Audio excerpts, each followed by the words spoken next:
All right. What up, everybody? Welcome to the show. It's an honor to have both of you on the show. So I'm going to let Lavern and Rubin introduce themselves. We'll start with Lavern. Tell us a little bit about yourself, and we'll dive right into it. Okay, I'm Lavern Spicer. Um, Last year, I'm a former congressional candidate for District 24.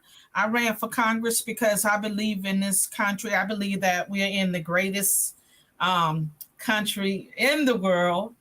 And I believe in standing up and fighting for this country and what I believe in. Over 22 years of my life, I started a food bank, and we provide food for thousands of needy families each and every month.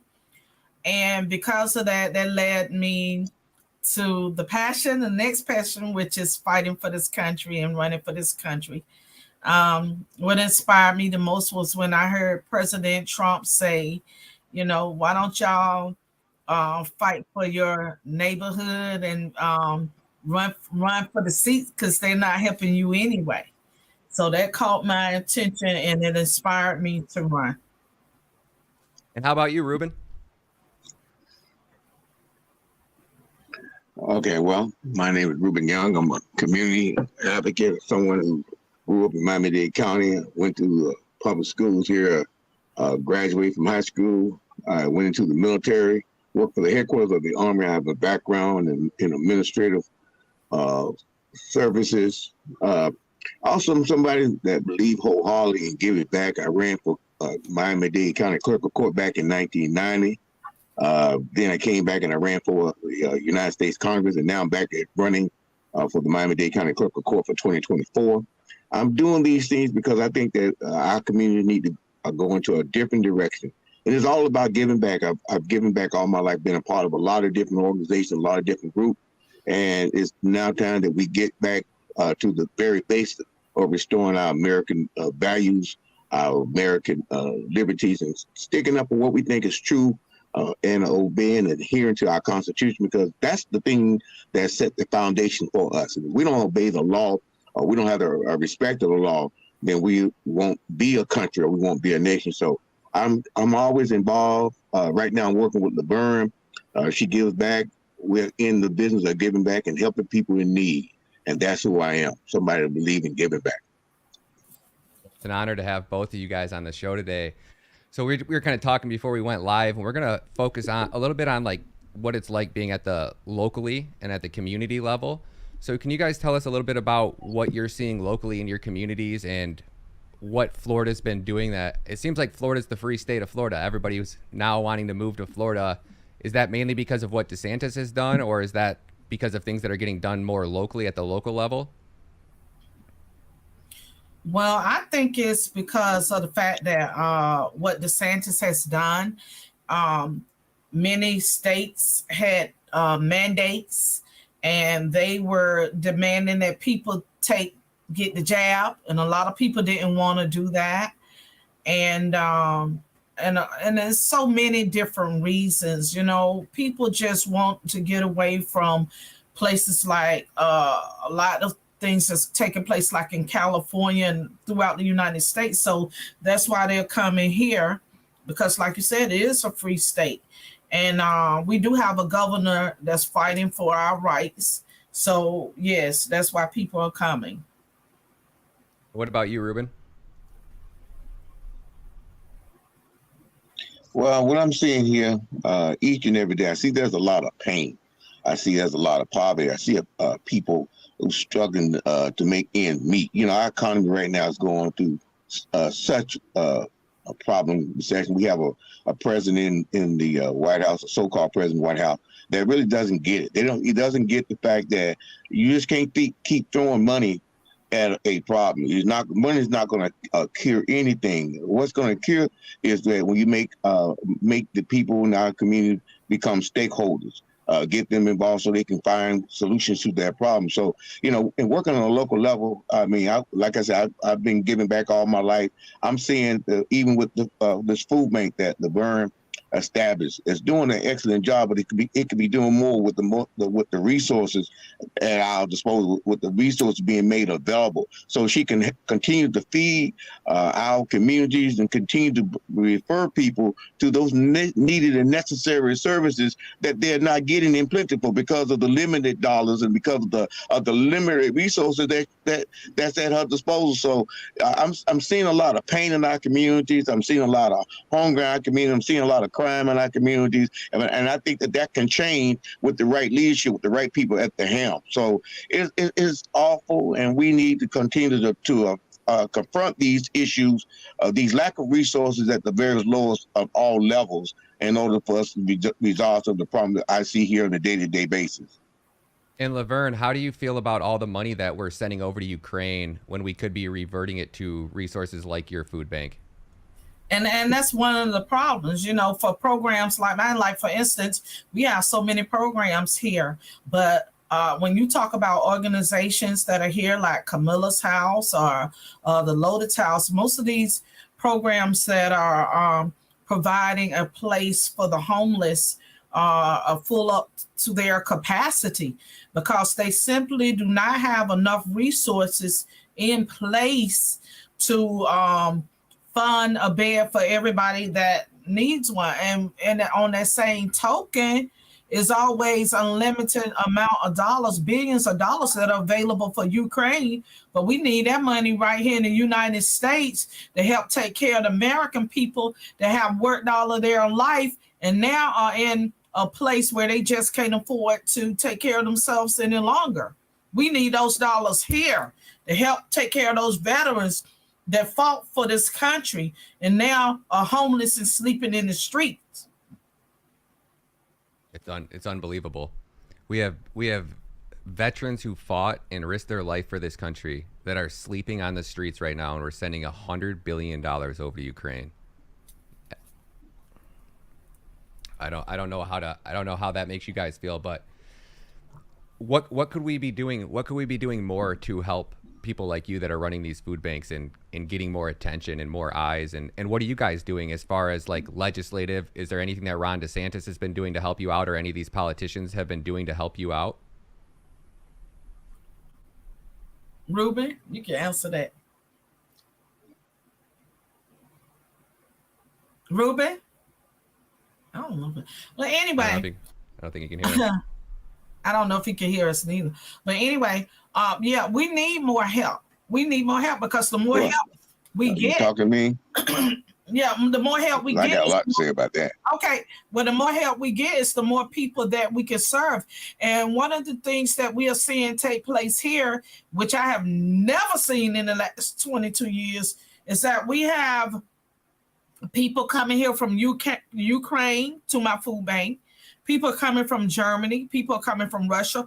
We have people that are coming from all of these different countries that are coming here that need the services that we provide, but we simply do not have enough funding in place to be able to feed everybody the way that we would like to be able to. And what's causing that? Why are there so many people that are homeless? Is this because our government is purposely destroying this economy so that they can take away from the middle and lower class Americans? Well, it's because of, well, number one, we have open borders. So, on any day that you watch the news, you see these people coming here in these boats. They have to find food somewhere. They have to find shelter somewhere. So they're trying to find all the resources that they can get, which is putting a strain on the organizations with our budgets that we already have that's limited. So these food banks don't have anything, like when people come to these food banks, you guys give food away to anybody that shows up? So if I come over from another country and I don't have citizenship in the United States, our tax dollars are going to feed these immigrants that have never paid a dollar in taxes to the United States? Well, the people that have never paid a dollar in the taxes in the United States are already getting your money anyway with the billions of dollars that your president is giving to them. And on the same token, he was trying to hire all those IRS agents to come and shake down the working people. You know, the 87,000 IRS agents that he was trying to employ to come and shake down the taxpayers for even more money. And Rubin, we were asking you said you had a lot to say on that. Do you want to jump in here? But one of the things that's disheartening for me, I often ask myself, when did Ukraine become my friend? From my understanding, it has not always been been a supportive ally. And when you have governments constantly sending money to foreign countries, when we have the bedrock of the people, the bulk of the people, you know, when we say in our documents, all men are created equal, they're endowed by then created among these a life living in the pursuit of happiness. But when you see people living on these streets, where's the pursuit of happiness for them? You know, we have resources, but those resources aren't always placed in the areas that they need to go into. You know, but veterans gave their lives in a lot of these different wars, sleeping on the bridges, sleeping on the sidewalks, sleeping at bus terminals. And you see on here at the very lowest of level, we have some dollars available, but not enough to ensure that they have the basic necessities, the basic requirements that will help them fulfill these life living in pursuit of happiness. So I just think this is that we need for our elected officials, those are in trusted positions. I'm a Republican. And I'm also someone who believe in conservatism, believe in actually spending money on those in those areas where they are most needed the most. And I don't see that in a lot of these different areas. Lavern Spicer, enjoying her, coming off the campaign trail, standing up for those basic beliefs and those principles that she stands for, that you stand for, that I stand for. I don't see many people knocking down her doors. Now, she has some, but I don't see many people knocking down her doors to ensure that these people with the mission statement that she has placed before this local body, I don't see that many people knocking down her door. It's like she had to rob Peter to pay Paul, that she had to constantly, and we know what she's been about because she's been out here for 20 plus years doing what she do best, and you don't see that many elected officials ensuring that she has the needed and necessary resources. You don't see it on the state level, in my opinion. You don't see it on the federal level, in my opinion. But they leave her out here to feed the people pretty much by herself, taking out her own pocket sometimes. That needs to change. And our politicians must get involved. And if not, that's what they're going to have constantly having people rise up from the grassroots level saying enough is enough. Enough is enough. And what can we do to help get more attention on this, to where these politicians just can't go away and hide from it anymore? How do we hold these people accountable for the horrible decisions that they've made that are affecting all of us? Well, we could just keep we reaching hold out. them accountable when we call them.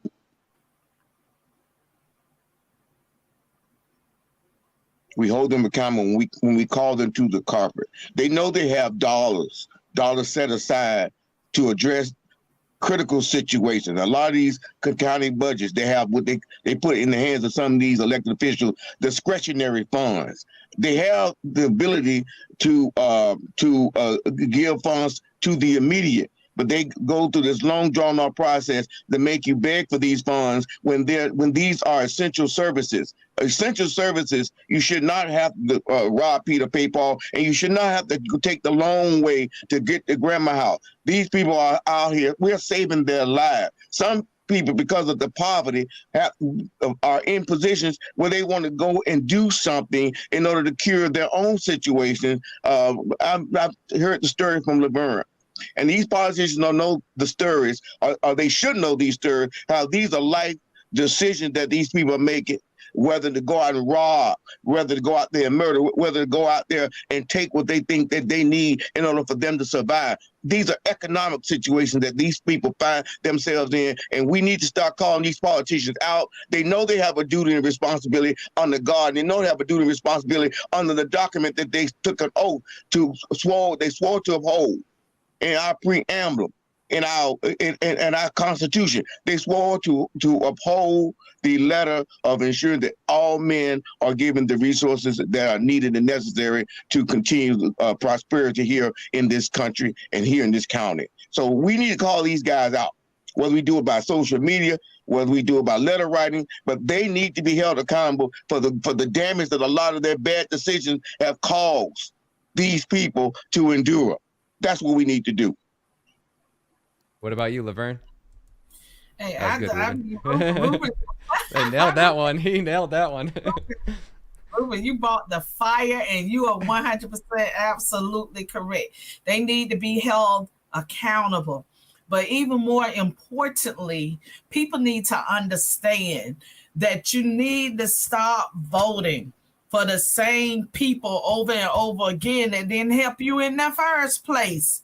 If they didn't help you in the first place, what makes you think they're going to help you if you go and re-elect them again? It's not going to happen. When you have self-serving people that are elected, that's what they're going to do. They're going to serve themselves, their friends, their constituents, and everybody else.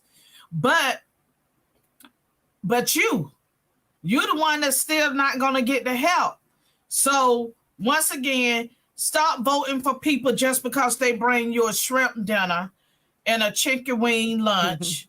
Stop voting for them. Because when you call them, I promise you, when you call them, your call is going to fall on deaf ears. And you have no one else to blame but yourself. So that's why it's important to stop watching those fake news media shows that are misleading the community, and go outside the box and get educated about what is taking place so that you'll know who is in your best interest to get elected, who is going to fight for you. And what would you say are the top 5 issues that Republicans are going to face going into the 2024 election? As far as, is it, how do you guys feel about, I would love to hear how you feel about censorship. We know that Laura Loomer was the first politician to ever get deplatformed during a political campaign, and she's from Florida. And I didn't see any Republicans come to her defense, and everything that she's basically said she has receipts for, and she actually spoke very, very highly of you. And is it election fraud? Is it election integrity? We know with the overwhelming amount of evidence from Georgia, from Arizona, and states like that, it's not just, I mean, I think we're all kind of on the same page. The people that we have elected didn't get the votes. People didn't vote for them. So what would you guys say are the top 5 issues that Republicans are going to face going into the next primary? Well, we have a lot of issues. Like you said, for one, is censorship. Laura Loomer, she fights very hard. And so does a lot of other, a lot of us that put ourselves out there on the line, on the forefront to run our campaign and to fight for this country and to stand up for what we believe in. But as you know, a lot of the American First candidates that ran last year, all of us took a hit because many of us lost our election. And to me, that spoke very loudly because that sent a message that what they don't want to see in office is people that are like us, people that are very outspoken. People are not going to go along with their dog and puppy show. They want people that they can buy off. They want people in there that are turncoats like Liz Cheney and the rest of them that are not there to support the Republican Party, that are not there to support our platform and what it is we believe in. They want people that are going to go along with the agenda. And by that, I mean siding on the side with the Democrats undercover. So we definitely need to see a change. That's why, once again, term limits are so important, so we can get all of them out that's been in office for 60 and 70 and 50 and 40 years. All of them need to go. We need new blood. We need people that are for the people. We need people that are going to fight all this stupidity that's taking place in the United States, all this stuff they're doing, grooming the kids. We need people that's going to fight against that. We need people that are willing to put a stop to it, to put a stop to all these kids that they're trying to molest. All of that needs to go. We need people that are going to protect the values, that are going to stand up and protect our Constitution. And we need people that are fighters like myself and Rubin and Laura Luma, because we won't be backing down. And that's what they don't want to see in office. Very well said. How about you, Rubin? You nailed that one. Well, let me start by saying that because I've gotten accustomed to reading documents, and a lot of people may not do what I have done over the years. But Donald J. Trump never lost an election. He was overthrown. If you look at the way the Constitution said that you have to elect a president, the process was not followed. And all those congresspersons on January the 6th that said that he lost the election, they publicly advocated a change in our Constitution without an amendment to the Constitution. So what I'm simply saying is the election fraud should be one of the bedrock issues that we push for, and we must shut it down. When I ran in 1990 for Miami-Dade County Clerk of Courts, and this began my journey because I've been on this election fraud issue since 1989, 1990. I was put in third place. I was in the runoff. But when I woke up that next morning, I was in third place. And I didn't know what to call it back in 1990, but I knew it wasn't right. And I began my campaign of pursuing a way to correct this injustice, because Dr. King said injustice anywhere is a threat to justice anywhere. I, as well as Lavern, election fraud must be stopped, because not only election fraud should be stopped, but this illegal elections are now crawling over into the United States Congress, where you have illegal immigrants, non-citizens now serving in that august body, because we have not found a way to stop it here locally. So now we are promoting election fraud on all levels. I filed a case against Carla Spalding because of her non-citizenship status, because she pursued a position in the United States Congress and she refused to show her citizenship documents. I filed a charge against Debbie Wasserman Schultz, who I was also running against, because she allegedly violated Florida 1992 term limit law, where that law also applies to U.S. representatives who have gone past 8 years. But when we allow, whether it's locally or whether you allow from a state level, individuals to violate our election law, then that's become the crumbling of our republic and the crumbling of our democracy, because election fraud is a bad thing for you, for me, for anybody that want to ensure that our country could survive beyond itself, because we would not survive as a nation if we allow this fraud to continue. So we must shut it down. Another thing, border security. We have so many people crawling over into our country that's not going through the process. And this process is now changing how we operate here locally, statewide, and the federal government. And we're now compromising ourselves when we tell somebody that you can come to this country illegally and enjoy in our American dream. And you see what they're doing. In certain communities, those communities are being invaded. Those communities are being impacted by people who are not citizens of the United States, who got here, whether it's through illegal channels, a lot of them. I am not one to agree with that. I would agree with standing up for the rule of law, obeying and respecting our laws, because if we don't obey and respect our laws, then we're not going to be a nation another 102 years from now. We will be just other country, and America was established on the rules of law. So and looking at those two issues, election fraud, stopping that in its track, and stopping how they impact in our country, and stopping the way you see individuals now crawling in our government, and they're not even. We have to stop those things. We must do it now.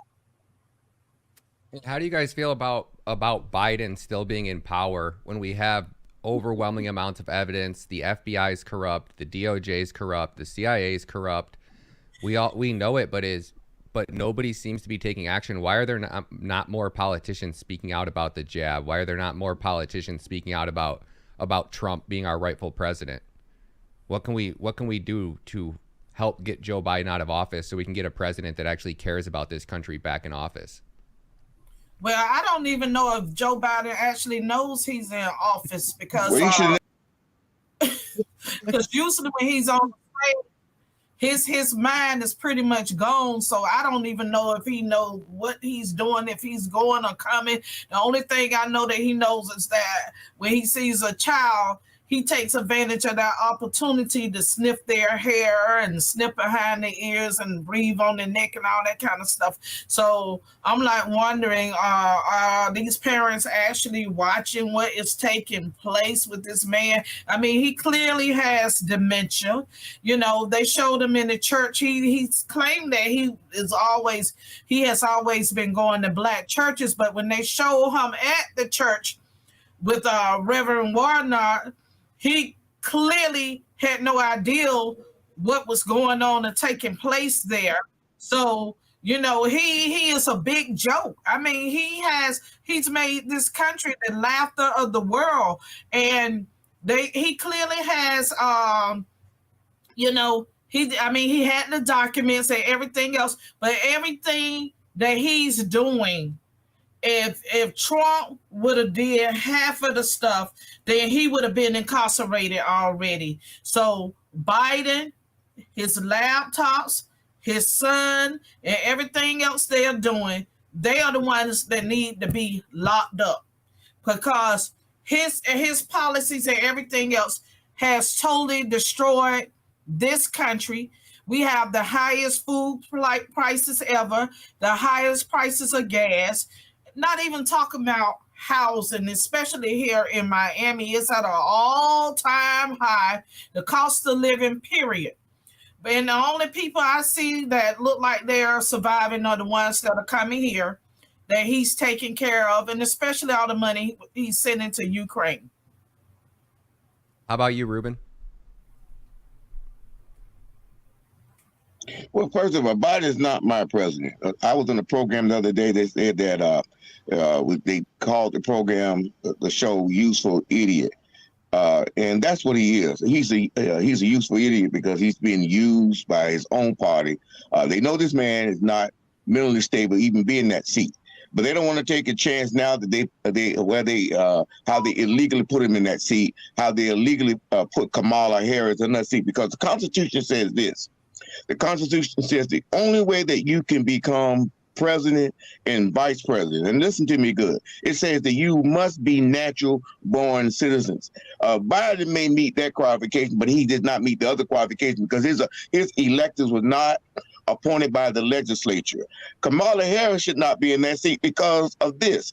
She's not a natural born citizen. So how did these two individuals get in this seat? Because the entire political machine is corrupt. They overthrew President Trump because this politics to a lot of these guys have become big business. They're cutting all kinds of deals. They're investing all kinds of money from the American people, and they're doing it in these foreign countries. They're doing it when they send these dollars over to another country, and they intercept these dollars because when they give it to a developer in another country, that's a kickback for a lot of them. When we allow them to go into these foreign countries and do business with them, and they're not supposed to be doing business with countries that has been placed on the sanction list and been on these lists for years. And the law says that we cannot be doing business with Ukraine because Ukraine is on that sanction list, and a lot of other countries on that sanction list that was put on these lists by a United States government. And when you allow the individuals to crawl into these countries, take millions of dollars from our tax bills and send these millions or billions of dollars over to these foreign nations, to me, that's called investment. That's not called humanitarian aid. That is called embezzling from the American people, because we have a lot of problems here locally. We have a lot of problems in our own country, but yet we are putting money in other countries. And then not only that, we allow China, who's also on that list, who's another country that we should not be doing business with, coming to these United States of America and buying up land, coming to these United States of America and buying our debt, and now putting us into a position of compromise because now it has what they call foreign influences. And Biden has been in bed with China for many, many, many years.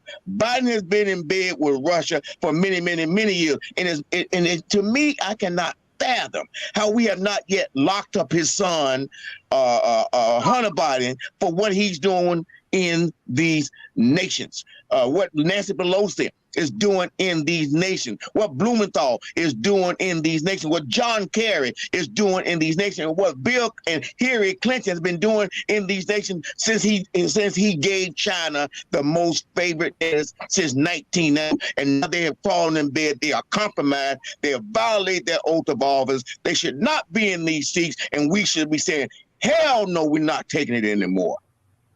And what can we do to wake this country up? Like, every day I wake up and I'm like, how is this guy not in jail? How is Hunter not arrested? How is the FBI not doing their job? So are we waiting on the House now, the House of Representatives, to do their investigation and defund the FBI? Or what is the next step when the FBI is rogue, the CIA is rogue, the DOJ is rogue? None of these people that are supposed to be holding the people accountable are doing their job. They're corrupt. And now we're seeing the FBI director can't answer questions at Congress, but he'll show up to the World Economic Forum and answer any question that he's asked. Is the World Economic Forum running the United States? Is that where we've got to? Let's go with Lavern. Pretty much. Lavern, let me jump in there. First of all, let me just go ahead, Rubin. Rubin. Okay, so first of all, Congress cannot do that by themselves. All right. So Congress, we need, in my opinion, the Constitution gives the Congress the right to bring forth impeachment charges. We must go on a journey to where we now start challenging these individuals for violating their oath of office, because violating your oath of office is a crime. Every person in the FBI, since the creation of the FBI, they took an oath to uphold the law, but they're not upholding the law because they're not part of a crime syndicate. Because you see no true law enforcement taking place. Only time you see true law enforcement is when there's a Republican involved. That's one-sided justice. Justice shall be applied to everybody. If you do the crime, then you should do the time. But when you see these guys, because they're going by whether you're a Democrat, Republican, the Constitution doesn't recognize either party. The Constitution doesn't say, well, if you are a Democrat, you get away with this, and if you're a Republican, you get away with that. That's not in our Constitution.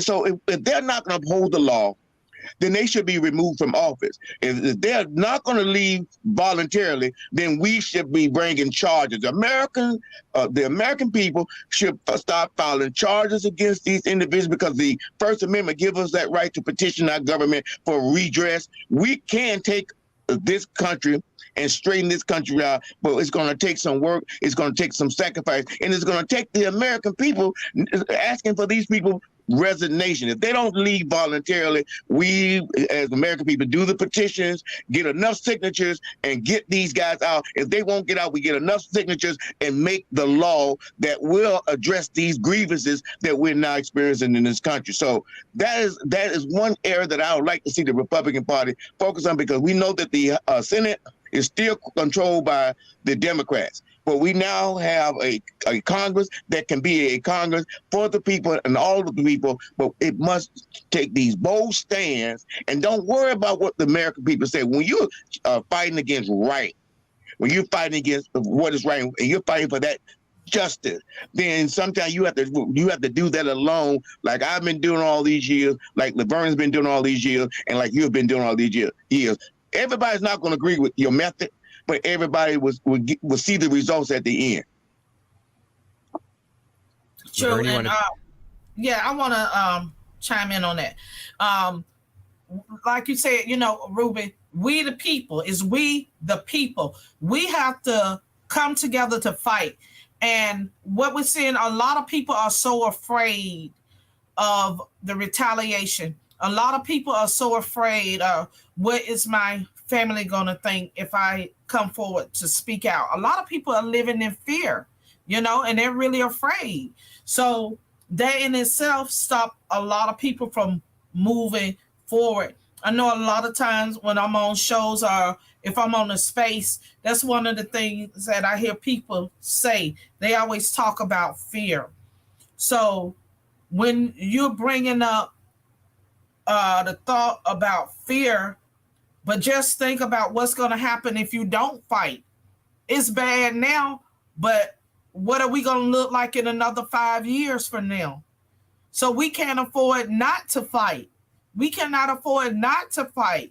You have to find the courage from somewhere to stand up and not be afraid, even if it means taking small steps, which may mean to go to your local municipality, whether it's the city or the county or the school board, to fight and let your voice be heard. You have to do that also.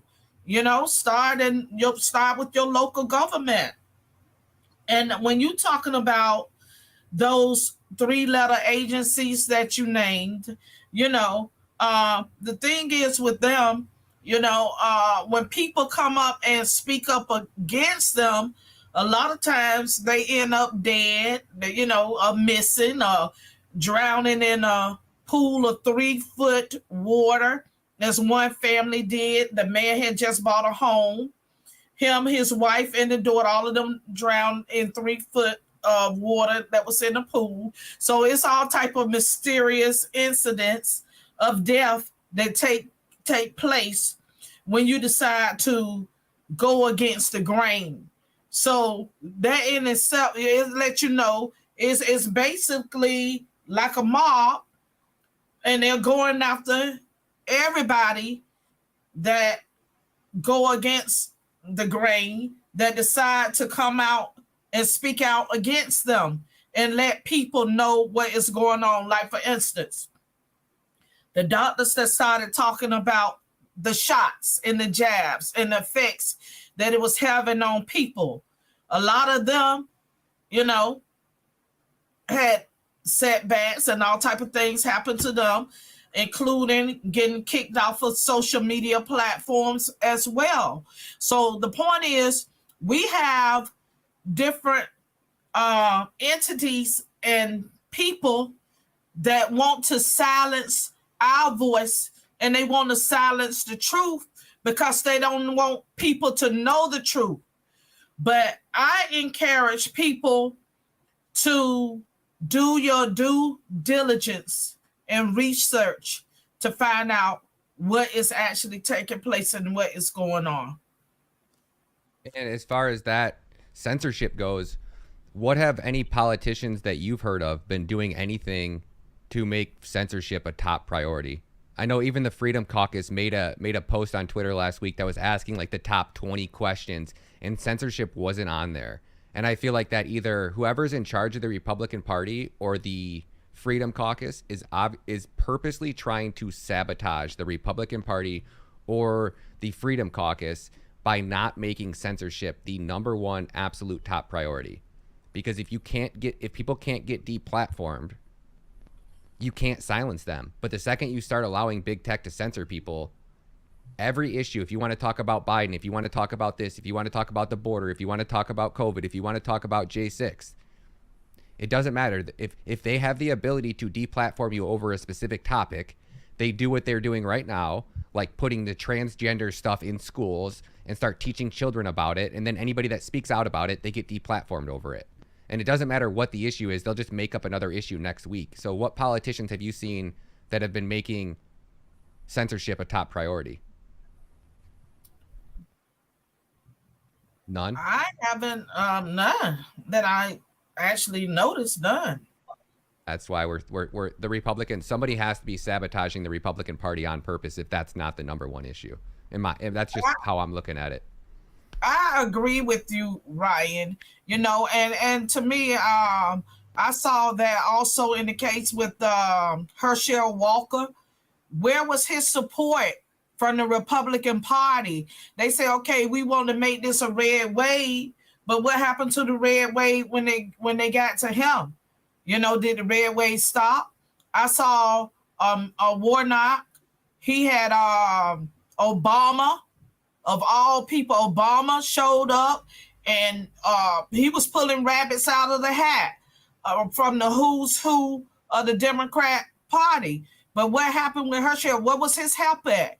They didn't. The Republican Party didn't step up to the bat to help him. So who are the rhinos that we need to get out of the Republican Party then? How is the Republican Party allowing these people to remain in power? Is it they're just everybody that they just silenced anybody that spoke out against them, like Loomer and everybody else that got deplatformed? That's basically what they did. As many of us that as they could, that's basically what took place. And as quiet as it kept, I believe that at the end of the day, many of them have a communist agenda. I agree. What about you, Ruben? How do you feel about censorship? Well, I met Laura Loomer. I have nothing but respect for her. I love how she lays on the line. I love how she calls out wrong when she sees wrong. But one of the biggest problems we had, let's go back to when President Trump was deplatformed by, I think, Facebook and Twitter back in the day. You know, the law says that anywhere that a sitting president, anything or any house or any plane that a sitting president occupies or make use of, that becomes that becomes in full aspect either Air Force One or a simulation of the White House. You cannot platform a sitting president. Mark Zuckerberg should have went to jail in censoring the president of the United States, because anything that the president used to communicate with the American people, that becomes official business of the president. As I said, a lot of people don't read the law, but they was going around saying that President Trump was in violation of the law when President Trump was following the law. If you see what he was doing, and for them to censorship Laura Loomer, and for them to censorship a sitting president of the United States is just wrong. And you see a lot of Republicans, especially Mitch McConnell. What Mitch McConnell did, he should have been kicked out of the party. What Pence did have been kicked out of the party if they're going to call themselves Republicans, because of the bedrock principles of the Republican Party. We're the defenders of the Constitution. We're the defenders of life, and we're defenders of liberty, and we're the defenders of freedom. And when you censor a people, especially in these United States, under that document, you take away our freedom, you take away our liberty, you take away our pursuits and our happiness, and you put us in a country of tyranny, a country of dictatorship. America is not a dictatorship. America is not a communist country. America would never give into socialism. Americans, we always arise to the occasion. So I think that the Republican Party, I think Rona McDonald, I think she's some kin to Mitch McConnell. Mitch McConnell was also somebody that should have been asked to leave the Republican Party because he did not represent what a real Republican would do in support of defending these freedoms and all these different things that we hold to be dear as a country. Because, American values are the values of Republicans. Republican values, when it comes to censorship, we find that to be a violation because it goes against the grain of the Constitution, because the Constitution gives us as Americans the right to freedom of speech, the freedom of choice, freedom of religion, those things that we died for, those things we put our lives up for doing these different wars that we fought to protect our freedom. And when you have people like Mark Zuckerberg thinking he can censorship or censor a sitting president or any person who holds elective office and since the way they communicate, because they may not agree with what they're saying. We need to revisit that. Republican Party should take a strong stand and vehemently object to what's going on with this censorship issue. So I'm with Lavern. I agree wholeheartedly with what Lavern said, and I agree with what you said. Censorship should be our number one issue, because if you allow them, like they do in these other countries, censor their people. They put their people in jail in China. Some countries even kill their people, their citizens, for speaking out against something that the government do not agree with. Well, that's not how. This is the country that says we the people. We the people. We consent to be governed. We are in charge, but we consent to be governed by those that we elect. And is there any way that we could start a petition to get McConnell removed from office? Oh, sorry, I'm echoing in somebody's. Amen. That's a way. Amen. You can do that, right, Lavern? You can do that if you just file oath of office violations against him, because he's definitely in violation of his oath. We should have called him out when we had an opportunity.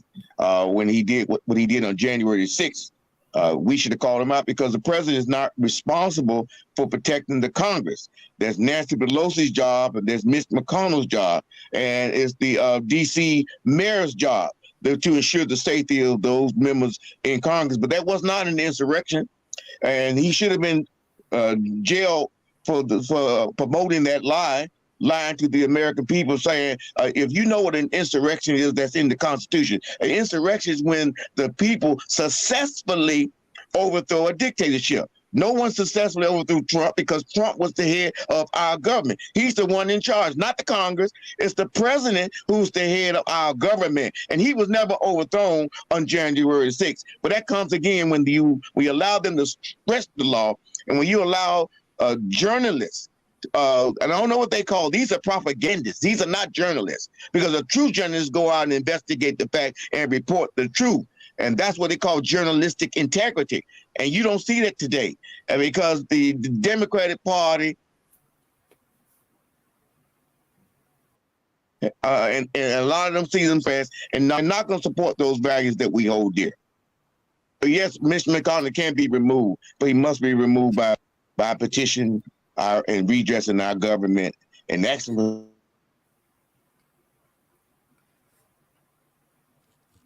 And you don't see it today, because the media is paid to say whatever it is George Soros dictates to them and tell them what to say. That's why you don't see it today. So they are feeding us what they want us to eat, or what they want us to internalize, or what it is they want to manipulate our mind with.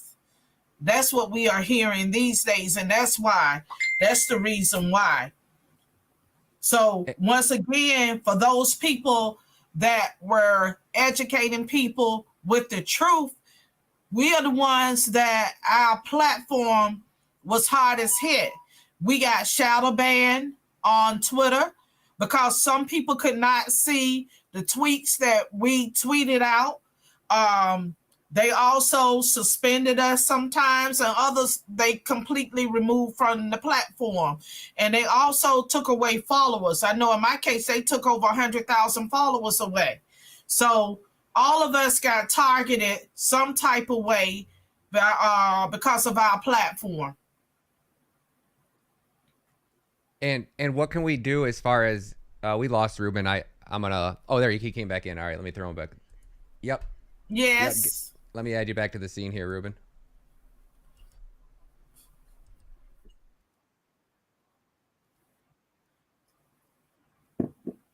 There you go. Can you see me? Yeah, we got you. Yes, sir. We see you and we can hear you, because you was in delayed reaction one time. So Lavern, what can we do? Like an old Chinese movie. So Lavern, how do we go about starting a petition? How do we go about starting a petition? What is the process like that? Well, because of social media, we can all put that out on our platforms and send it and encourage others, likewise, candidates that think the way we do, Republicans and anybody else that's standing up for the freedom of speech. We can ask them to share it on their platforms as well to help spread the word about what we're doing to educate people. How many signatures would we need on a petition like that to have McConnell removed from power? Rubin, because I'm not even. It says two-thirds.